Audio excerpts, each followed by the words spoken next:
ఆ రోజు తెల్లవారుజామున అంటే బ్రాహ్మీ ముహూర్తంలో నిద్రలేచి నిత్యకర్మానుష్ఠానం పూర్తి చేసుకొని చక్కగా పరమశివుణ్ణి విశేషమైనటువంటి ఆరాధన చేస్తారు, ఉపవాసం ఉంటారు.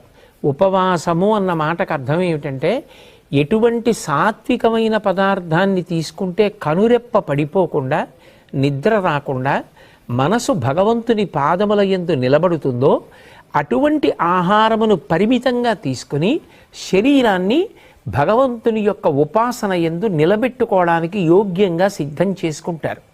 కంటికి కడుపుకి దగ్గర సంబంధం. కడుపు నిండా తినేసామనుకోండి కనురెప్ప పడిపోతుంది. మనసు బాగా సత్వగుణంతో నిలబడాలి అంటే ఉపవాసము, భగవంతుడికి దగ్గరగా నిలబడాలి అంటే దానికి వీలైనటువంటి మార్గంలో సాత్వికమైనటువంటి ఆహారాన్ని పరిమితంగా తీసుకుంటారు.